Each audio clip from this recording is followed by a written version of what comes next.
Alhamdulillah nahmaduhu wa nasta'inu wa nastaghfiruh. A'udzu billahi min syururi anfusina wa min sayyiati a'malina. May yahdihillahu fala mudilla lahu wa may yudlil fala hadiya lahu.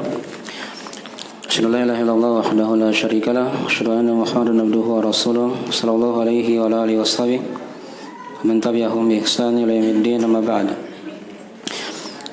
Wa asdaqal hadits kitabullah wa khairal hadi hadi Muhammadin sallallahu alaihi wa alihi wasallam. Syarrul umuri muhdatsatuha wa inna kulla muhdatsatin bid'ah wa kulla bid'atin dhalalah wa kulla dhalalatin finnar. Masyiral ikhwani wa fatillah rahimani wa rahimakumullah. Tapi ini sesi yang kedua dari pembahasan kita mengkaji 20 simpul dari ikatan ilmu yang kita ringkas dari buku Ta'zim al-Ilm karya Syekh Shalih bin Abdullah Al-Utsaimin hafizahullah taala. Sudah kita terangkan tadi 5 simpul ya, dari simpul ikatan ilmu yang kita harapkan dengan simpul-simpul itu bisa memudahkan seorang dalam mempelajari ilmu agama Allah Subhanahu wa taala. Tapi tadi simpul yang kelima belum kita sempurnakan ya. Nah, dari sudah diterangkan di sesi yang pertama dari simpul yang kelima. Intinya kan tadi sudah dibahas ya, masalah sulukul jadati al-musilati ilaihi, menempuh jalan ya, yang mengantar kepada ilmu itu. Yang tadi sudah diterangkan, seorang dia harus tahu jalan dalam belajar. Karena kapan dia tidak tahu jalan, ada 2 kemungkinan kan. Apa tadi yang pertama? Mungkin dia tidak dapat dari apa yang dia cari itu kan? Ya. Saya kira itu kan dimaklumi dalam kenyataan juga. Untuk jalan misalnya tidak tahu arah, tidak ada Google Map misalnya, bisa untuk cari misalnya kalau tempat yang baru. Nggak bisa mungkin ya? Ya. Ada jalur yang dia harus jalani.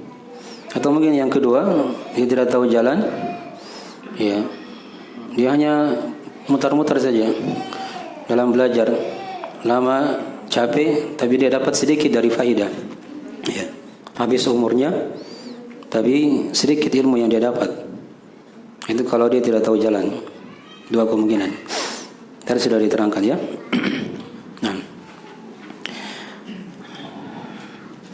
Kemudian tadi sudah kita terangkan juga dari kalam beliau, dibawakan dari 2 bait syair dalam melihat dari metode dalam mempelajari ilmu itu.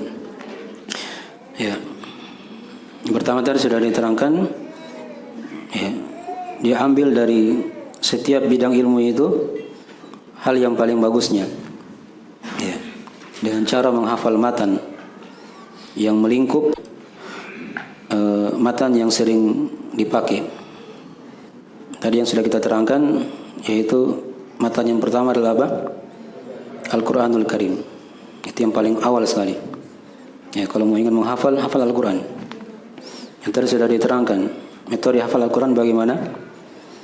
Dia hafal dari surah Mufassal. Ya. Mufassal yang mana? Ada 3 juga Mufassal. Yang panjang, bertengah atau yang pendek? Duluan yang pendek. Jangan langsung hafal yang panjang ya. Ya. Dari Ad-Duha sampai An-Nas. Itu yang paling awal dihafal. Setelah itu lanjut mufassal yang pertengahan. Ya, dari surah apa tadi? An-Naba sampai Al-Lail. Setelah itu baru hafal surah mufassal yang tiwal, yang panjang. Dari apa? Al-Hujurat sampai Al-Mursalat. Ya. Setelah itu baru dia langsung ambil di tengah, di juz 15. Ya, dari surah Al-Isra. Ya, sampai ketemu di juz 25 tadi, 26. Gitu ya. Selesai setengah Al-Quran, dia masuk surah Al-Baqarah. Ya. Sampai surah An-Nahl di akhir juz 14. Itu dari metode menghafal ya. Ya. Itu dari hal yang diterangkan oleh guru kita Al-Ustadz Al-Qarnain hafizahullah taala. Baik. Kalau hadis tadi apa yang dihafal? Awal-awal hafal hadis Arba'in Nawawiyah bersama dengan kelengkapannya ya dari Ibnu Rajab. Jadi berapa semuanya? 50 hadis. Itu aja dulu yang dia fokus. Ya. Nah, adapun matan-matan di bidang-bidang ilmu, akidah, fikih itu banyak ya. Nanti insya Allah akan kita cicil sedikit-sedikit. Jadi beliau terangkan tadi di dua bait syair, fama hawal ghayata fi alfi sanah syakhsun fakhud min kulli fannin ahsana. Ya, bi hifdzi matnin jami'in lirajihi ta'khudhuhu ala mufidin nasihi.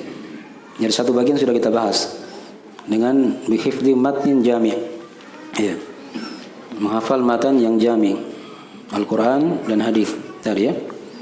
Dari dulu orang seperti itu belajarnya. Ya, dia hafal Al-Qur'an, hafal hadis. Jadi jangan bikin cara baru, jangan bikin jalan baru, nanti susah belajarnya. Ya. Jelas ya, sudah disinggung tadi. Poin yang kedua kata beliau, ta'khudhuhu ala mufidin nasihi. Ya. Dia ambil dari seorang guru yang punya faedah dan dia nasih. Nah, ternyata itu orang belajar itu dia harus punya guru. Itu metode kedua. Jangan hanya dia menghafal saja, baca buku atau didat gitu ya kalau bahasa lainnya. Dan seperti itu orang belajar. Atau dia belajar di YouTube, di Google. Tidak. Dari masa dahulu itu orang punya guru semua. Jelas ya? Para sahabat, gurunya siapa? Nabi SAW. Ya. Para tabi'in, ya. Gurunya siapa? Para sahabat. Nah. Tabi'in juga seperti itu. Gurunya tabi'in, kan jelas. Dari para imam sampai di masa sekarang. Jadi orang belajar itu ada gurunya. Ya, guru yang hidup ya, bukan di dunia maya. Ya, yang hidup. Yang dia bisa belajar. Ya, jelas dia lihat. Ya, baik. Itu metode belajar dari masa dahulu sampai di masa sekarang. Tapi ingat tadi, diingatkan tadi oleh Syekh, sifat-sifat guru itu. Boleh terangkan dua sifat di sini. Mufid lagi nasih. Ya, ada sembarang guru ya. Dia guru yang mufid. Ini sifat yang pertama. Guru yang punya faedah. Guru yang punya faedah itu artinya dia ahli di bidangnya. Ya, dia ahli di bidangnya. Jadi terserah dia belajar apa saja. Ya, ilmu apa saja. Dia belajar sama orang yang ahli. Jangan yang setengah-setengah. Ya. Ada yang setengah-setengah itu berbahaya. Ya. Dan itu dimaklumi juga di kenyataan. Ya, saya kira sering kita lewat. Kalau dia hanya setengah-setengah misalnya jadi apa begitu, bisa rawan, gitu kan? Anggaplah dia kalau montir. Ya, setengah-setengah jadi montir. Bisa rusak nanti motornya orang. Ya. Ada yang setengah-setengah jadi dokter. Bisa mati orang, gitu kan? Jadi jangan setengah-setengah. Harus di guru yang ahli. Ya, guru yang ahli. Walaupun dia tidak ahli di bidang ilmu yang lain, di semua cabang ilmu tidak. Misalnya dia anggaplah dia ingin belajar bahasa Arab. Ya. Dia belajar sama guru yang ahli bahasa Arab. Ya.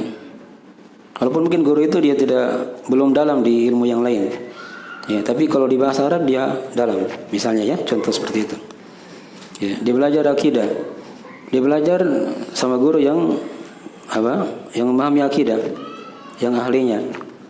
Di bidang fikih juga seperti itu. Dia belajar sama ahlinya, yang ahli. Jelas ya? Baik. Itu metode belajar dari masa dahulu. Itu namanya guru yang mufid. Ya, guru yang mufid. Kemudian yang kedua diterangkan di situ nasih. Ya. Guru yang nasih.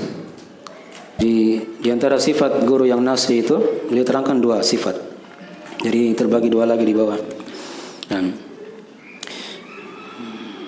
kata beliau yang pertama itu salahatul syekh ya lil iktida bihi. Ya. Wal iktida bihadihi. Nah. yaitu baiknya guru itu dijadikan sebagai contoh, ya, dan sebagai apa? Panutan. Ya. Itu dari guru yang nasih. Nah, ya dicari guru, jangan guru yang punya banyak masalah-masalah, gitu ya, sama orang. Dicari guru yang layak dijadikan contoh, begitu, itu saja. Nah, dijadikan petunjuk dalam belajar. Itu satu. Kemudian yang kedua kata beliau, ya, yaitu, nah, guru yang ma'rifatu bitoriqi ta'allum, ya, itu guru yang pandai, ya, menjelaskan cara belajar, ya, menjelaskan apa?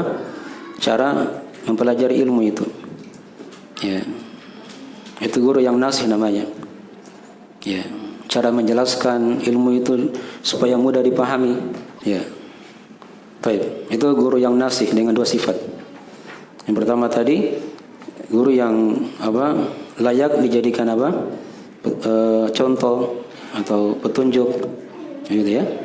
Yang kedua, guru yang dia mengetahui, mengenal bagaimana cara menjelaskan ilmu itu dengan baik. Nah, baik. Itu dari ringkasan dari sifat-sifat guru. Ya, ada ulama yang lain yang menambahkan, itu yang paling pokok juga. Selain dia dari guru yang ahli tadi, yang mufid, kemudian dia nasih, ya, ya, dengan dua sifat yang sudah diterangkan tadi, ya. Ada sifat yang ketiga dari sifat guru juga, yaitu guru yang mempunyai akidah yang selamat, ya. Mempunyai akidah yang apa? Yang selamat. Sekarang bagaimana caranya kita tahu guru itu punya akidah yang selamat? Nah, lihat dari apa? Materi-materi atau pembahasan yang dia sampaikan, ya. Itu aja dilihat.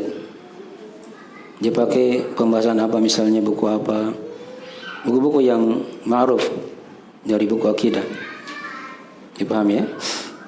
Itu ciri. Nah, itu diantara sifat juga, harus sifat seorang guru. Ya, belajar sama guru yang punya akidah yang selamat. Jangan dari pelaku kesyirikan yang suka keliling-keliling di kuburan misalnya, dan seterusnya. Itu bukan guru, ya. Walaupun di sebagian pondok pesantren kadang dijadikan guru juga, kalau orang begitu kan, ya. Itu bukan guru yang punya akidah yang selamat. Ada sifat yang lain lagi, dari sudah 4 ya sekarang, itu guru yang mempunyai apa? Metode beragama yang lurus, ya. Metode beragama yang lurus. Kalau bahasa lainnya dia punya manhaj yang lurus, bukan pelaku bid'ah. Itu dari guru yang harus dijauhi, ya. Bagaimana caranya dia ditahu pelaku bid'ah? Nah, itu diterangkan oleh para ulama dengan beberapa ciri. Misalnya ketika dia menyelisihi dari usul-usul atau pokok-pokok akidah as-salaf yang disepakati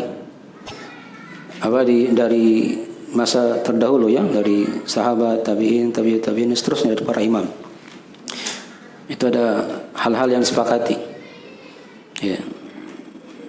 Jadi ketika misalnya dia menyelisihi satu saja dari usul akidah itu, maka dia bukan guru yang diambil darinya apa? Ilmu. Karena dia pasti akan masuk, ya, di kelompok ahlul bid'ah misalnya. Contoh sekarang, ya, anggaplah seperti di akidah Imam Al-Bukhari kan, beliau terangkan 10 pokok di situ. Ini yang disepakati. Imam Al-Bukhari kan ambil dari lebih 1000 guru. Sama semua akidah yang seperti itu kan? Ya, 10 itu.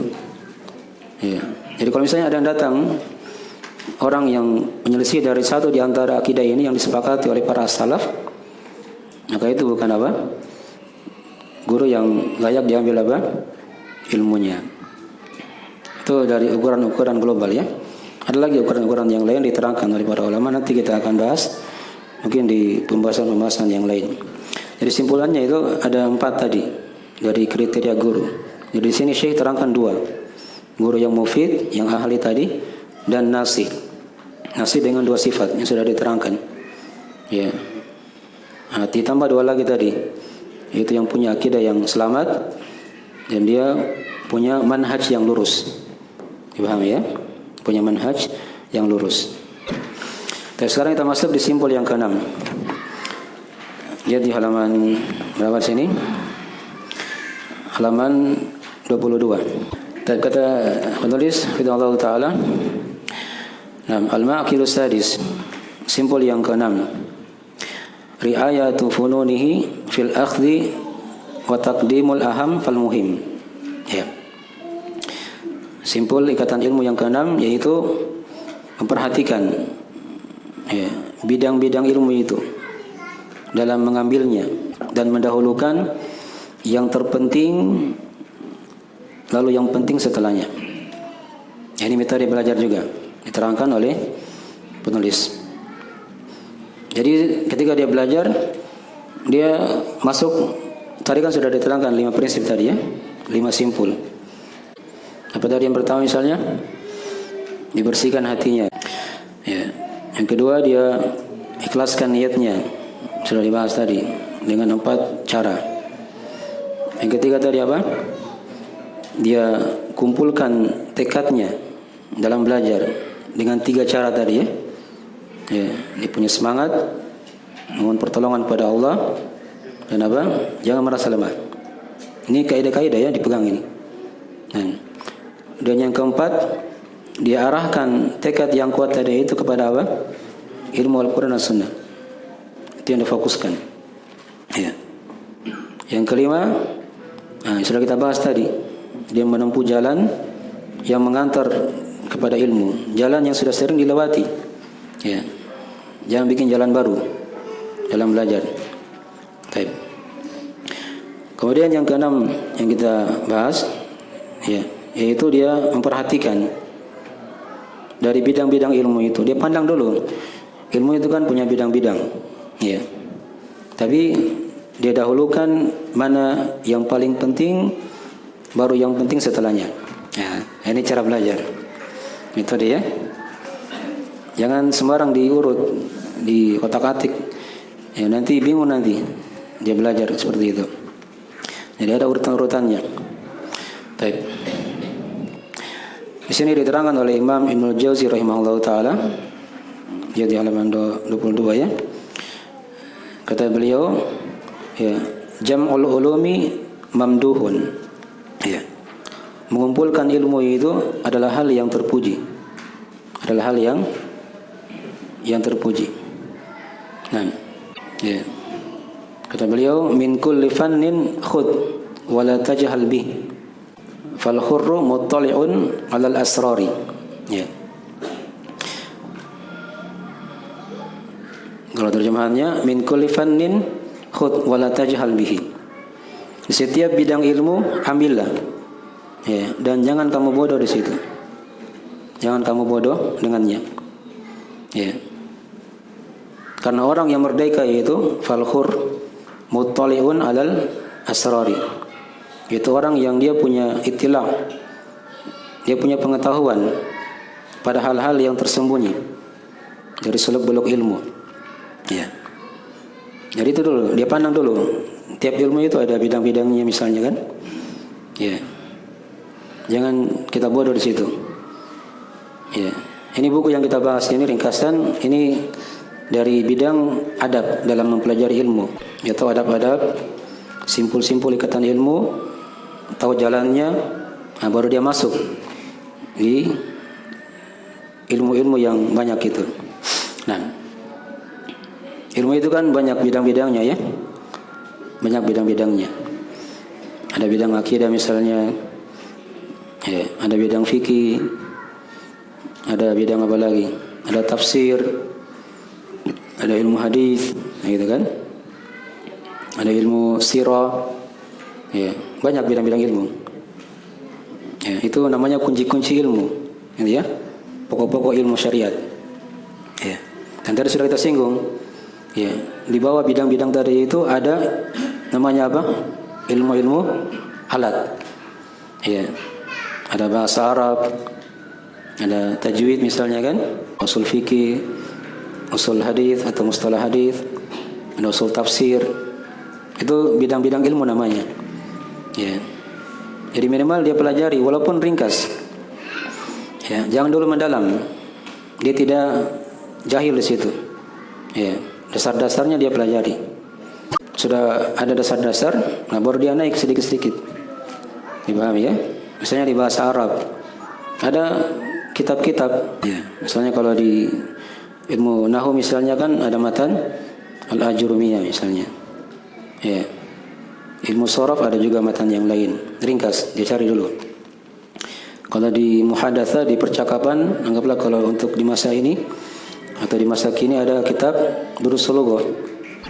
Di akidah misalnya ada silsilah akidah yang sering mungkin diajarkan oleh para ulama kita. Di kitab Al-Qawaid Al-Arba'ah misalnya kan. Ya.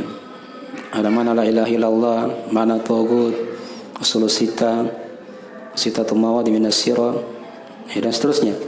Ada usul salasa, ya. Ada kitab tauhid dan seterusnya ya. Ada akidah wasitiyah, ada banyak.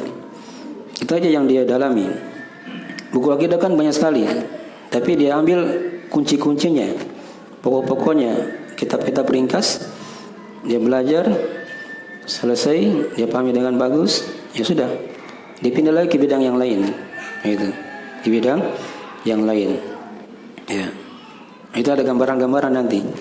Kalau kita uraikan sekarang ini luas, tapi itu gambaran globalnya. Ya, misalnya di ilmu fikih, anggaplah sekarang mungkin anggaplah ada buku yang ringkas seperti kitab Ad-Durrul Al-Bahiyah misalnya, karya Imam Syaukani. Kalau di matan Syafi'iyah ada matan Abu Syuja. Setelah itu dia pindah lagi di bidang yang lain misalnya. Ya. Anggaplah kalau di tafsir. Tafsir banyak sekali kan? Ya, dia cari tafsir yang ringkas. Kalau sekarang ada tafsir Al-Muyassar misalnya, atau tafsir As-Sa'di. Ya. Baik. Di hadis juga seperti tadi, sudah diterangkan tadi. Dia baca, dipelajari sama guru, hadis Arba'in Nawawiyah. Ya. Jangan langsung Sahih Bukhari, Sahih Muslim. Kadang berat. Tapi dia dahulukan yang ringan-ringan dulu. Baru dia tambah setelahnya kalau dia punya kemampuan. Ya, seperti itu ya cara belajar. Ya. Jadi tiap-tiap bidang itu ada kitab-kitabnya. Ya. Kesimpulan-kesimpulan pembahasan. Ya. Di ilmu-ilmu alat juga seperti itu. Usul-usul tadi sudah. Ya, itu luas ya kalau kita ingin terangkan. Baik. Jadi ini metode ya dalam mempelajari ilmu. Ya, perhatikan bidang-bidang ilmu itu. Ya, kemudian dia dahulukan yang paling penting, kemudian yang penting. Nah, sekarang ini poin yang kedua. Dia dahulukan yang paling penting, kemudian yang penting. Apa ilmu yang paling penting? Ya. Ilmu akidah kan, yang berkaitan dengan Allah Subhanahu wa taala, ma'rifatullah. Nah, itu yang dia dahulukan. Jadi kalau misalnya dia diberi pilihan mau belajar akidah atau belajar fikih, mana yang duluan? Akidah.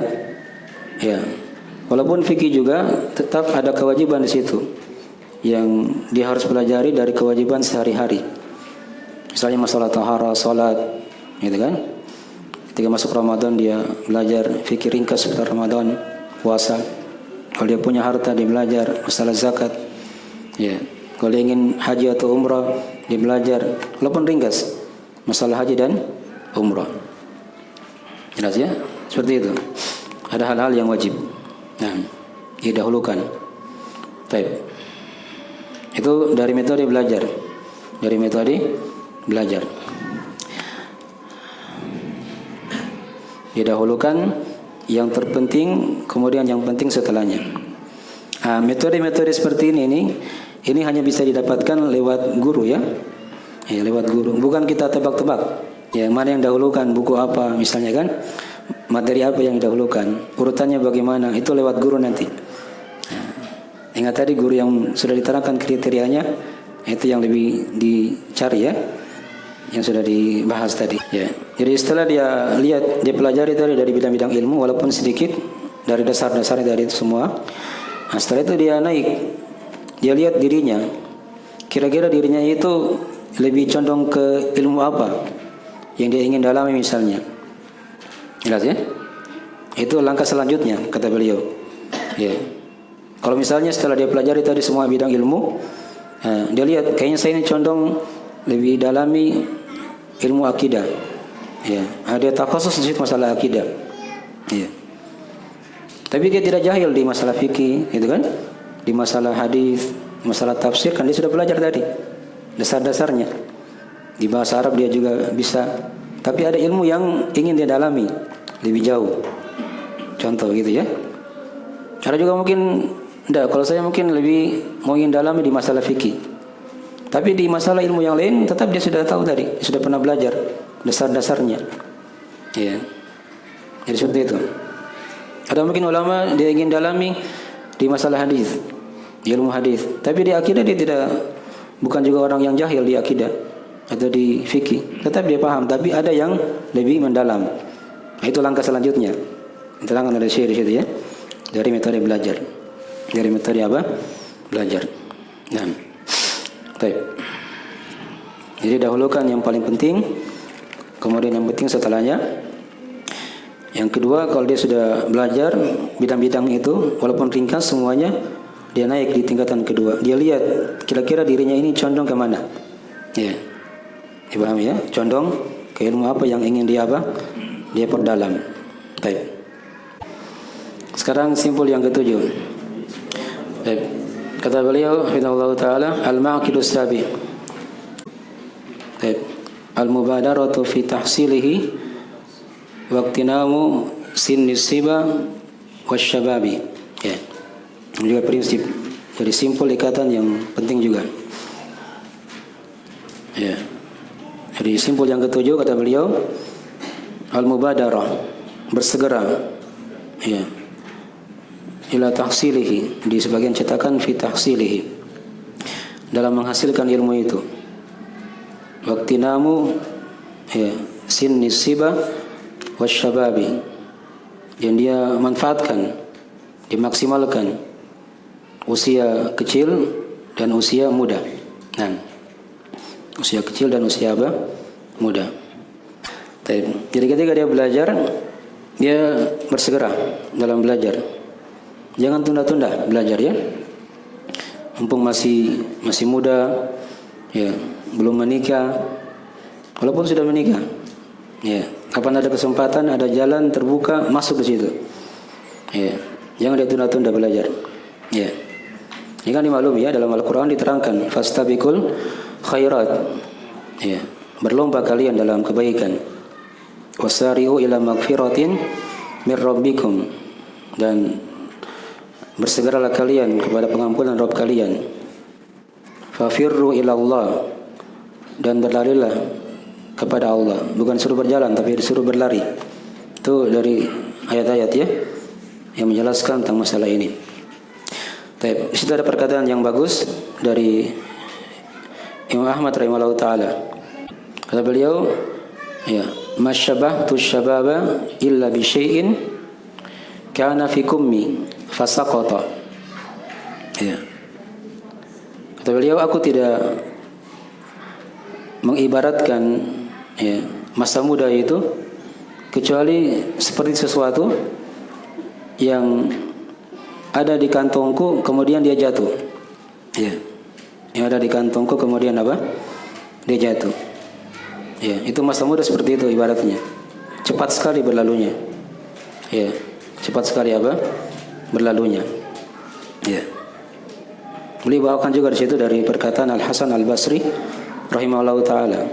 Ya, beliau salah seorang tabi'in. Kata beliau, ya, al ilmu fi sigar kan naqshi fil hajar. Ya. Ilmu di masa muda itu seperti mengukir di atas batu. Ya. Ada tambahannya diterangkan juga ya oleh para ulama. Ya. Wal ilmu fil kibar kan naqshi fil ma. Ya. Adapun ilmu di masa tua, belajar di masa tua, itu seperti orang yang mengukir di atas air. Ya, di atas air. Kalau dia belajar di masa muda, itu akan teringat sampai dia tua. Ya, tidak usah jauh-jauh, misalnya ilmu dunia yang kita pelajari di masa SD dulu ya, teringat sampai sekarang. Ya, tidak terlupakan itu, karena dia belajar di masa apa? Di masa kecil. Ya.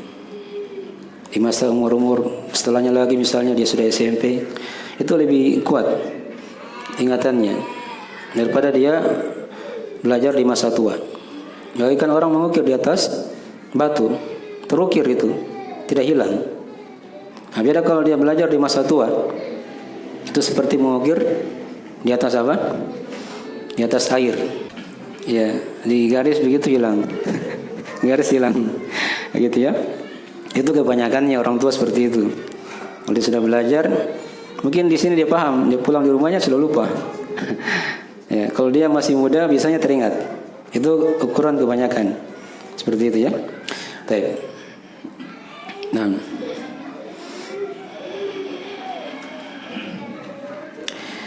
Tapi beliau ingatkan di akhir dari pembahasannya, kata beliau jangan sampai disalahpahami. Ya, orang tua itu dia tidak usah belajar lagi. Ya. Jangan sampai disalahpahami ya. Baik. Kenapa tidak boleh seperti itu? Perhatikan para sahabat. Itu para sahabat masuk Islam kebanyakannya di umur berapa? Sudah berumur kan? Ya, 40 50. Ya. Di masa kecil mereka kebanyakannya tidak kenal Islam. Ya. Tapi ketika Nabi SAW membawa keislaman, masuk Islam mereka. Dan itu kebanyakan para sahabat seperti itu. Ada juga yang memang mereka masuk Islam masih kecil. Tapi kebanyakannya mereka masuk Islam sudah umur 40, 50. Ya. Tapi masih bisa mereka apa? Belajar. Bahkan Nabi SAW kan menerima wahyu di umur berapa? Di umur 20 atau berapa? 40 tahun. Beliau masih apa? Beliau baru menerima apa? Wahyu. Jelas ya?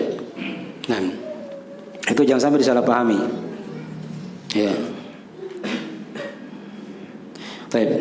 Bukan berarti kalau dia sudah tua tidak bisa lagi belajar, tetap masih bisa belajar. Masih bisa apa? Belajar. Baik. Karena diambil contoh dari para sahabat. Ya. Baik. Di sini beliau terangkan di akhir dari pembahasan di halaman 25 ya. Kenapa orang tua itu agak susah belajar ya? Dia terangkan di situ dengan beberapa sebab. Ya. Yang pertama, likathrati asyawagil, karena banyaknya kesibukan. Ya. Jadi beda itu orang belajar belum menikah dengan sudah apa? Menikah. Beda itu beda. Orang belajar dulu baru nikah. Ya. Tapi bukan berarti kalau dia sudah nikah dia tidak belajar lagi. Ya. Itu seperti itu. Kenapa orang tua itu agak berat, susah untuk belajar? Ini yang pertama, likathrati asyawagil, karena sudah banyak kesibukan. Beda anak muda, ya, dia kan belum terlalu banyak dia pikir. Jelas kan? Dia bisa fokus. Ya.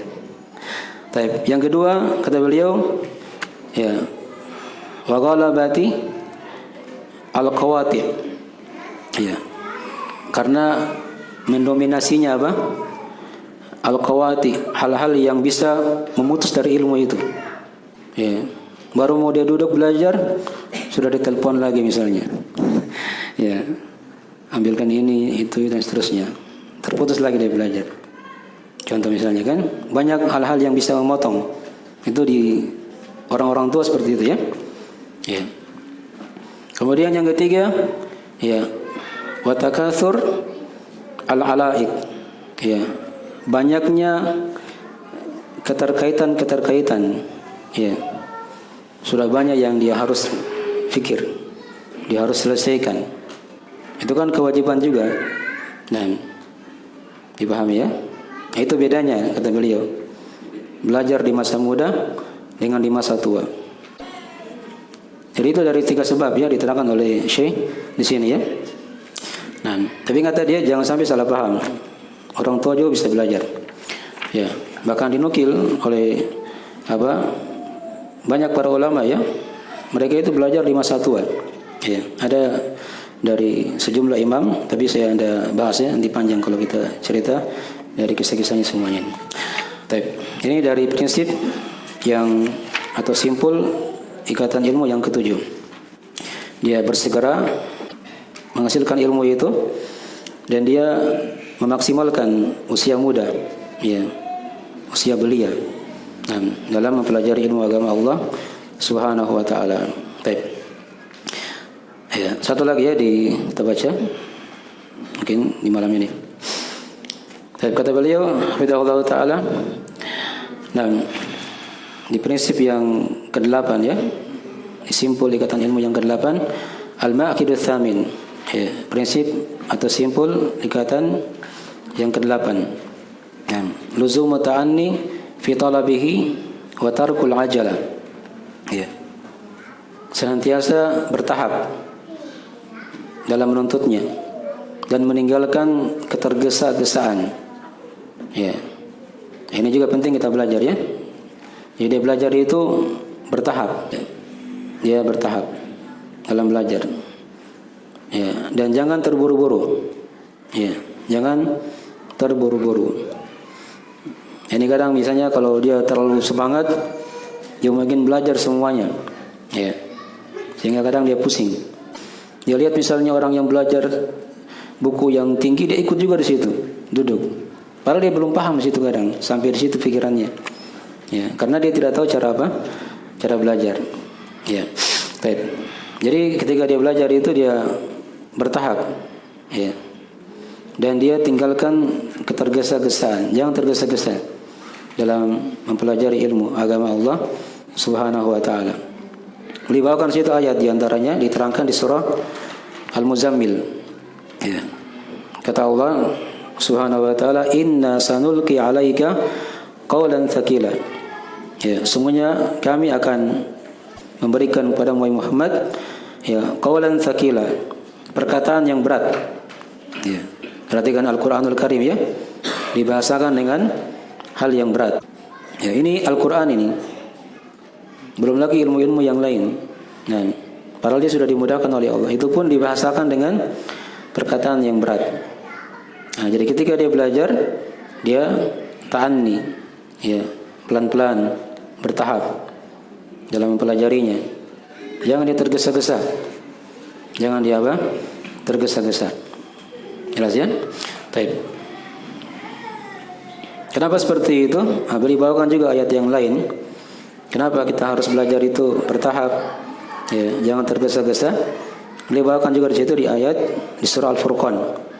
Ya, kata Allah Subhanahu wa taala, "Wa qala alladziina kafaru laula nuzila 'alaihil Qur'anu jumlatan wahidah. Kadzalika linutsabbita bihi fu'adak wa rattalnahu tartila." Dan berkata orang-orang kafir, apa kata mereka? Andai kata Al-Qur'an ini diturunkan sekaligus ya pada Nabi SAW. Tapi kata Allah, kadzalika, demikianlah, nutsabbita bihi fu'adak, kami kokohkan dengannya hatimu, warattalnahu tartila, dan kami baca ya dengan tartil, perlahan-lahan. Begitu ya? Ya. Itu cara belajar seperti itu. Al-Quran saja diturunkan sedikit-sedikit. Ya, anda sekalian lihat awal wahyu pertama. Surah apa? Hah? Apa awal wahyu pertama? Masa antum tidak tahu? Surah apa? Yang Nabi terima di Gua Hira? Hah? Al-Alaq. Apakah turun semua surah Al-Alaq? 5 ayat saja turun pertama kan? Bertahap. Berarti itu yang setelahnya belum. Ya. Kemudian surah yang kedua turun setelah Al-Alaq, sebagian tadi surah Al-Mudaththir. Itu pun hanya beberapa ayat. Ya. Tidak semuanya surah Al-Mudaththir langsung Nabi hafal. Turun semua enggak. Tapi separuh-separuh. Jelas ya? Itu metode belajar seperti itu. Dari dulu sudah diisyaratkan. Jadi kita belajar, kalau sudah tahu tadi dari prinsip-prinsip, simpul-simpul sebelumnya, digabung lagi yang ini. Jadi belajar perlahan-lahan, Ya, dan jangan tergesa-gesa. Nah, baik, bertahap ya dalam mempelajari ilmu agama Allah Subhanahu wa taala. Dan ingat tadi ya, dia bisa bertahap itu kalau ada guru yang bimbing, yang pandu dia. Nah, seperti itu cara belajar. Dipadukan semua dari apa yang sudah diterangkan tadi. Baik. Ya, ada dari perkataan yang bagus juga di situ. Lihat di halaman 27 ya, kita ringkas saja. Ya, ini dari hal yang bagus juga kita ambil jadikan sebagai contoh. Nah, ya, kata para ulama, ya ini sering diucapkan juga ya oleh para masyayikh juga. Kata mereka, ta'amul kibar summus sigar. Ya. Makanan untuk orang besar itu adalah racun untuk anak kecil. Ya. Ini ibarat ya. Ketika mau belajar ilmu itu bertahap. Dari yang bawah mulai masuk di atasnya lagi sedikit, ya naik lagi sedikit begitu. Karena makanan orang besar itu kalau dikasih makan anak kecil, dia jadi racun, gitu kan? Anak bayi misalnya, mau dikasih makan apa? Kambing, misalnya kan? Mati dia. Ya. Kalau orang besar mungkin tidak masalah. Itu sudah makanannya. Ya. Lihat anak ayam juga kan? Dia bisa langsung makan. Yang besar-besar. Nah, itu juga cara belajar seperti itu. Jangan baru masuk mau belajar sudah buka kitab-kitab yang tebal. Ya. Itu bukan cara belajar. Tapi dia belajar kitab-kitab yang ringkas dulu. Yang simpel-simpel aja. Ya. Di bidang-bidang ilmu itu yang banyak. Jangan langsung buka kitab yang tebal, yang tidak ditahu kapan selesainya. Jelas ya? Yang tidak ditahu kapan apa? Selesainya. Tapi dia targetkan, ya di tahun ini misalnya atau di bulan ini, ya di pekan ini saya bisa selesaikan satu buku. Misalnya contoh ya, ringkas. Ya baru dipindah lagi di buku yang lain. Itu cara belajar seperti itu. Jelas ini saya kira ya. Baik. Tapi kita akhiri majelisnya. Jika ada kurang mohon dimaafkan. Subhanakallahumma wa bihamdik, asyhadu an la ilaha illa anta, astaghfiruka wa atubu ilaik. Assalamualaikum warahmatullahi wabarakatuh.